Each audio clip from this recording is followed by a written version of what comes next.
Hey guys, welcome back to Jess Checks Out. I am Jess, and today we are checking out disappointing and worst reads of 2022. Let's see what we got.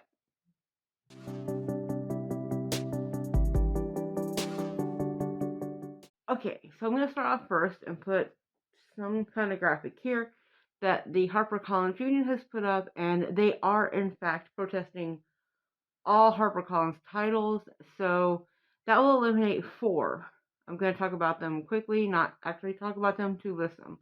That is The Guest List, Blonde Hair, Blue Eyes, The Woman in the Window, which is a pity because I have a whole rant about that, and You Had Me at Ola. Those did not make the list. I cannot talk about them, or I will not talk about them, but I wanted to put them in there to note that some of them are actually written by women of color and authors of color. And now we're going to go very quickly because my daughter is sleeping. It's early in the morning, and I have to do a couple more things after I do this video, so chop chop. All right, let's get to it, shall we? Google always restarts and okay. So, first, for the most disappointing is Malibu Rising. And why is that? Because I had more expectations. I love the 1980s. I love the, Aaron spellingness of it all, the Dynasty, Dallas, that kind of stuff. I love that kind of like generational soap opera type thing, and I just think this one felt really, really, really super flat. It was too much minutia sometimes and overpacked. If you've ever seen The Evening Star, which is the sequel to Terms of Endearment, I do not like it. I mean, I like it, but it felt a little bit flat, and to me that's kind of like how Malibu Rising felt. It felt just slightly to the weirdness. Needless to say, not a fan. Okay, next up, The Maidens. You either love it or hate it, and I DNF'd it like, I think it was like 20% in, somewhere around there, 10 to 20% in, and I was just done. I was listening to the audiobook, and I just found it to be very crawling pace, too much. Again, this is the thing for me with most disappointing. Too much minutia, not enough information. Just there was nothing there that I actually wanted to continue on, and I did not find a single thing that I read enjoyable. So it got the kick pretty quick. Okay, then next up is My Sister, the Serial Killer. Now, this one was going around Bookstagram and I think BookTube a lot in 2020. It had been written slightly before that, and I had gotten it off of Amazon. I think it may have been like one of the freebies that they do every year for World Reading or whatever, World Book Day. And I was listening, and I bought it. So I was like, hey, I should listen to it. And it was available, I think, on Scribd. And I was like, oh, cool, okay. So I took advantage of it, and slow plot, unlikable characters, bad decisions, a lot of unresolved things that should have been wrapped up a little bit better. And it was supposed to be, I think, satirical, but it felt more forced. No, let's not say we did, because I was not here for it. And then, so this is on Heather at Bookable's list, but it's The Last Thing He Told Me by Laura Dave. And I agree with her. I think this one was mis-genred because it felt more like women's fiction with a little bit of a mystery built in, which I love women's fiction. It's one of my favorite genres, but this one was just not hitting. There was no, like, the mystery was supposed to be like, why did the husband disappear? And I never felt like we got that resolution. And the stepdaughter and stepmother's relationship felt very forced and awkward. It did not feel real because they hadn't been together long enough for it to really have that strong togetherness. I just, nah. And then, okay, so the next two are from I was doing the queer readathon last year that Bethany from Beautifully Bookish Bethany was doing, and I read 2 that really made this list, and that is Yerba Buena. I saw somewhere that they love this, and I just could not. Neither of the lead characters were particularly likable. They both made really bad decisions in the wrong times. There was a lot of will they, won't they, and I didn't care at that point. One of them was an affair partner for quite a while, and I didn't understand why. Like, just the idea of these relationships did not sit well with me, and it felt kind of shoehorned into this romance when I don't really think that's what this book should have been about at all. I think it should have been more about family drama, to be honest, than the romance. The romance was like kind of icky for me. The way it had been set up, I didn't care for it at all. Okay, and then she gets the girl, which I DNF'd, and it's actually really popular. I think it's popular on Book Talk now. I know there's like a whole thing. I've seen it on display at my local Italia, which is our big bookstore. I think B&N, Barnes and Noble. But it again with the unlikable characters. Like, I like a good unlikable character. I like a good morally gray unlikable character. But these were just not fleshed out. And this was supposed to be like, I think, new adult YA, and because they just started college, and I got 20% in, and I was just done because one of the lead characters was really cruel.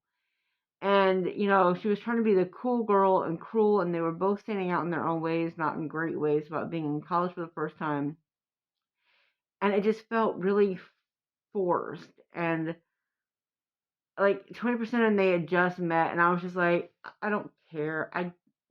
There was absolutely no value for me to continue reading this book. I read this book angry. Like, I got done, like, I was angry after I got done reading it because I was just so upset about it. Okay, and then you have The Au Pair, which is in, I'll link to it. That's in one of the vlogs that I did. A worst read of 2022. Oh my god. It's somewhere over here, I think, but oh my god, I hated this book. Oh,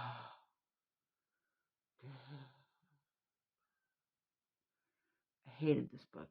It was so disturbing, so gross. Gross is in like so many weird power dynamics, and I'm noticing that I don't really like English thrillers that much because I had the same problem, and I think it's called The Glass House, uh, 2020. I think it was 2020, and it had the same like domestic feel to it, and I really don't like it when they have like domestic, as in like domestic work. I don't like it when they have those kind of thrillers because oh my god, this book made me feel so icky, and the way it was like presented and everything that was put together. Like I said, I have a whole rant about it. Okay, and then we have the classic Rebecca. So I don't know if I listened to the full book, or I think I may have listened to the BBC audio. I don't know, whatever my library had. And no, no. And this one, you take this young girl who thinks she's got the come up, she's going to get what she wants, she's got this going for her, and no. Seriously, like, no. Uh, there was no fun, there was no, like, everything was, like, hidden, and it was all like, well, we do this, you do that, we know this, you don't know that, how do we do this? And like the whole mystery at the end of it just made no sense to me. And again, no likable characters. Like, that's my theme, I think, apparently in 2022. Looking at the rest of this list, then you have Run Rose Run. Now, how do you have Dolly Parton as part of your writing team and you suck at it? Like, I know she writes music, but she knows the music industry. She knows Nashville inside out. How do you mess that up? No, seriously, I don't know. How do you mess it up? Because Rose was underdeveloped. The storyline made no sense whatsoever. It felt like James Patterson and his ghostwriting team listened to like one song and that was it. And clearly none of them have been Dolly Parton songs. He's saying the story felt more like a bastardized Loretta Lynn song or Patsy Cline song, unless actually the source that you're writing with. Dolly wrote a very good character like her in it, and I thought that was great. But there was like a romance that was weird and forced, and there was like, I'm gonna put some content warnings for like inappropriate age and relationships, we'll put it that way, because I was underwhelmed. We don't, I don't, we're not. Alright, and then you have the Ice Queen. And I have a whole ranty review that I'll link that, but basically, this is about messing up basic sources and making them not work. So I love the Snow Queen. It's one of my favorite fairy tales, and I've loved it since I was a child, right? But somehow, Alice Hoffman of the Practical Magic fame, I'll link to like I think Literary Diversions reviewed Practical Magic a couple months ago, so I can find it and link it below. But in that, and it's the same thing in both places, and that's, she has a lot of stream of consciousness, and I didn't really care about the main character. Supposedly, since she got zapped by lightning, everything makes her hot to touch or whatever, right? So she wants, oh no, okay, maybe it's cold. It's cold. So it makes her cold to touch, and she's like very like, not really into it, and there's been a lot of trauma in her childhood, and her brother has moved on, supposedly. She has not. But then when like her mom dies, she has to, or whenever someone dies, she has to go, like she moves down to live with him, and then like there's all this forcedness, and then all this more trauma happens. And she's like a librarian who has a love triangle somehow. Look, there's a whole rant about it. I won't go too deeply into it, but I will say this. Don't read it. Just run. You know what? I've tried to read a couple of Alice Hoffman's. I read Practical Magic, by the way, when I was like 17, something like that, around 14, 15, somewhere around there, mid-teens, and loved it. I questioned my taste at that time, but I also was reading like Interview with the Vampire, but also the Mayfair the Mayfair family. You know, the Witching Hour. I read the Witching Hour, and so I have questions about my taste back then. I also have a lot of videos coming out this year about that too, because I have plans. There were plans I was going to do last year, but you know, pregnancy got in the way, so I couldn't really concentrate long enough to do them, or you know, stop puking. So take your pick. Okay, and then the last one is Good as Dead. This one was actually one of the ones I went in January of last year, and I was like, okay, I like this. It's like a thriller of a sort where, you know, this one lady's husband is murdered, and you know she gets a payoff about it. How does this work? But dear God in heaven, there were like 5 storylines going on, and not a one of them were good or interesting. Like you have this weird romance going on between characters.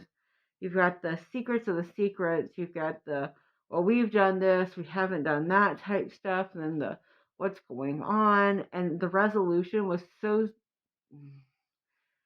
spoiler alert. So it turns out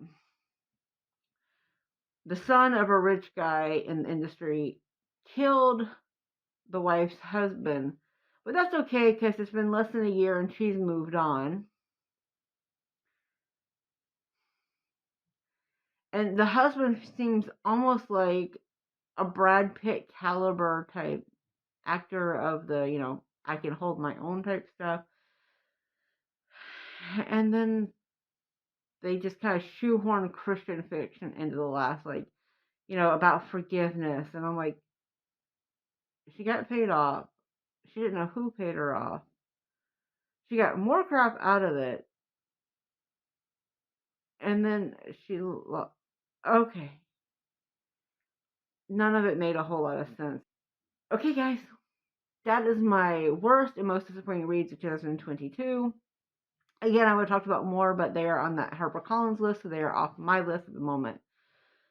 So, what were your disappointing reads of 2022? What's one that really blew your mind? I think for me, my most disappointing read that blew my mind was obviously Malibu Rising, because I was so excited to read it last year. I actually used an Audible credit to buy it, and I think I gave it like 3 stars or 3.5 stars, which is not bad. Do not get me wrong, that's like a B. But I guess it'd be like a 2 in Germany, somewhere around there. Um, but it just, the expectations were not there at all, and I was very disappointed. Same for Rose Run, because you had Dolly Parton. How do you mess that up? It's Dolly Parton. Like, she knows what she's doing. It's innate. I don't understand. In her genre. Okay. So those were clearly 2 of mine, and I still have some trauma after reading them because.